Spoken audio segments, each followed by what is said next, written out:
Welcome, everyone. We are dedicated by the Fisher family, Nishmas Basi Bas Rabbi Shalom ben Avram Alevi, Perel Bas Ruvain. We learn Nishmas David ben Chaim, Lufu Shalema for Yomis ben Chaisar, Yaakov ben Bas Yaleah, for the Schus of Avram and Yom ben Shmamalki Hudis, by Yol Klugman and family. We also learn Lufu Shalema for Avigdor Aye ben Rivka, Hinda bas Chayesara, Chana bas Shoshabina, Rivka bas Shivaleya, which may have been Esther Fadl, may have been Chayesara, should have a refuah shalema b'sech shecher Yisrael. And thank you everybody for supporting the minyan. I know it's as it gets later, it's harder for people. It's wonderful to have everybody here.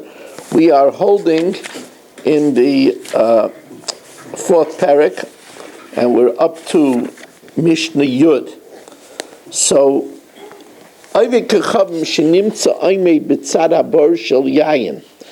guy is found next to the vat of a yid, full of wine.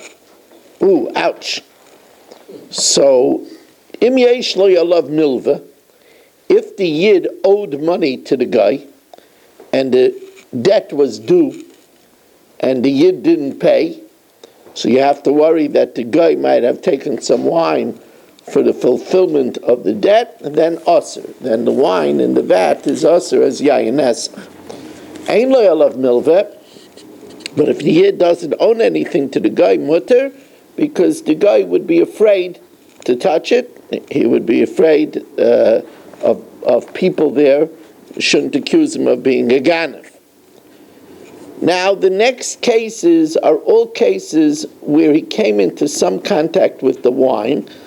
Nafal abar, if he fell into the vat and died, and he came up, if he came up alive, so then he definitely gave thanks and the wine would become yayin nesach. But here he fell into the bar and he died. Or a medadai bekana, he stuck in a reed to see how deep the wine is, how much wine there was there. Or hit this as a tzira bekana. He saw a hornet there, so he took a reed and he flicked out the hornet from the wine. There was a barrel that was fermenting and it was bubbling, and he pushed down the foam. B'kol elu hayamaisa, all of these were cases like this. V'amru, and the Chacham said that we're compromise. You shouldn't drink it, but it's not asa b'hana. Rather, you macher, sell it to a guy. Rabbi Shimon matter. Rabbi Shimon says in all these cases, you could even drink the wine. Not unless a chavyus, if let's say the guy got angry, so he took a barrel of zrakai b'chamasa lebar, and he threw it in his anger into the vat. There was such an incident, and the rabbi said that wine is permitted even to drink. Now let's say, Mishna Yud Aleph tells us, Hamatar yenoi shel ovek kechavim, if, let's say, the yid was produced goyish wine in kashrus. Here it's not talking about tumah v'tara. The word matar is used loosely. He's preparing it. He made sure that the guy had nothing to do with the process. And then when he finished it, v'noisnoi b'rishusai, he left the wine on the guy's premises, b'bayis hapasuach l'rishus harabim, in an area that's only open to the rishus harabim, so that it's known that the guy is not supposed to touch it.